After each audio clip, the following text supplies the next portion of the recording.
പ്പെടണം. കുരിശിങ്കലേക്ക് വരണം, കുരിശിങ്കലേക്ക് വരണം. ഞാൻ വരുന്നു ക്രൂശിങ്കൽ സാധു ക്ഷീണൻ കുരുടൻ എന്ന് പാടിക്കൊണ്ടൊരു ഭക്തൻ കുരിശിന്റെ ചുവട്ടിലേക്ക് വന്നതുപോലെ ഇന്ന് രാത്രി കുരിശിന്റെ ചുവട്ടിലേക്ക് തിരിയണം. എന്റെ വാത്സല്യ സഹോദരി സഹോദരന്മാരെ, ഈ വചന കൂടാരത്തിൽ ഇരിക്കുന്നവരെ, നിങ്ങൾ ഏത് സഭയിൽപ്പെട്ടവരെന്ന് എനിക്കറിഞ്ഞുകൂടാ, ഏത് മതത്തിൽപ്പെട്ടവരെന്ന് അറിഞ്ഞുകൂടാ, ഏത് ഗ്രൂപ്പിലാണെന്ന് അറിഞ്ഞുകൂടാ, നിങ്ങൾ എവിടെയുമാകട്ടെ, നിങ്ങൾ ആരുമാകട്ടെ, ഇന്ന് രാത്രി ദൈവത്തിന്റെ വലിയ ശബ്ദം കേൾക്ക്, മാനസാന്തരപ്പെടുക. മാനസാന്തരപ്പെട്ട് പാപമോചനം പ്രാപിക്കുക. ന്യായവിധി വരാൻ പോകുക, ന്യായവിധി വരാൻ പോകുക, ന്യായവിധി വരാൻ പോകുക. ആ ന്യായവിധി വന്ന് നിന്നെ വിഴുങ്ങുന്നതിന് മുൻപ്, അയ്യോ, ന്യായവിധി വന്ന് നിന്നെ വിഴുങ്ങുന്നതിന് മുൻപ്, ദൈവകോപം നിന്നെ വന്ന് തകർക്കുന്നതിന് മുൻപ്, ഇന്ന് രാത്രി രക്ഷാ ദിവസമാകട്ടെ, ഇപ്പോഴാകട്ടെ രക്ഷാ ദിവസം, ഇപ്പോഴാകട്ടെ മാനസാന്തരപ്പെടുന്നത്, ഇപ്പോഴാകട്ടെ രക്ഷിക്കപ്പെടുന്നത്. നാളെ നിനക്കുള്ളതല്ല, നാളെ നിനക്കുള്ളതല്ല. ഈ കസേരയിൽ നിന്ന് എഴുന്നേറ്റ് പോകുമെന്ന് വല്ല ഗ്യാരണ്ടിയുണ്ടോ? രാത്രി കിടന്ന നേരം വെളുപ്പിക്കുമെന്ന് ഗ്യാരണ്ടിയുണ്ടോ? ഇല്ലല്ലോ. അതുകൊണ്ട് ഇപ്പോൾ മാനസാന്തരപ്പെടുക. കണ്ണുകളടച്ച് പ്രാർത്ഥിച്ചു കൊണ്ടിരിക്കുമ്പോൾ എല്ലാവരും കണ്ണുകളടയ്ക്കണം. കണ്ണുകളടയ്ക്കുന്നത് എന്തിനാണ്?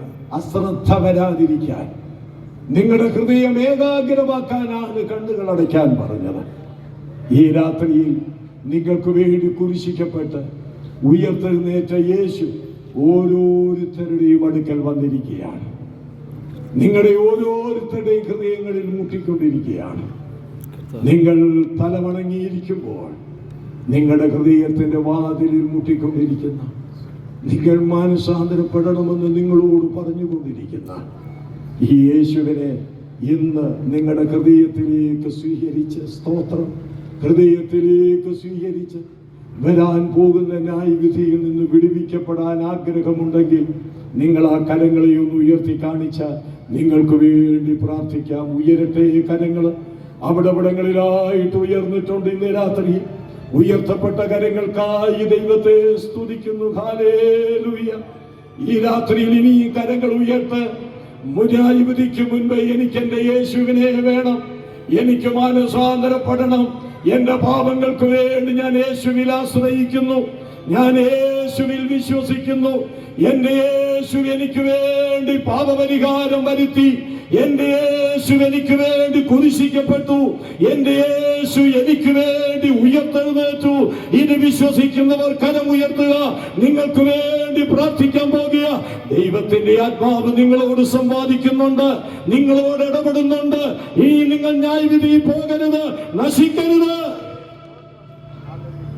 ദൈവത്തിന്റെ മക്കളെ, മാനസാന്തരവും പാപമോചനവും കൃപയാൽ പ്രാപിപ്പാനുള്ള ഭാഗ്യം ദൈവം നമുക്ക് തന്നതോർത്ത് ദൈവത്തിന് സ്തോത്രം ചെയ്യാം. നമ്മുടെ യേശു വേഗം വരാൻ പോകുക. ശപിക്കപ്പെട്ട ഭൂമിയിൽ നിന്ന് നാം കർത്താവിന്റെ അടുക്കലേക്ക്, സ്വർഗത്തിലേക്ക് എടുക്കപ്പെടാൻ പോകുക. കണ്ണുനീരില്ലാത്ത, രോഗമില്ലാത്ത, ദുഃഖമില്ലാത്ത, മരണമില്ലാത്ത സ്ഥലത്തേക്ക് നാം എടുക്കപ്പെടാൻ പോകുക. ആ പ്രത്യാശയോർത്ത് ഒരിക്കൽ കൂടെ മൊത്തം കരമുയർത്തി ദൈവത്തിനൊന്ന് സ്തോത്രം ചെയ്ത്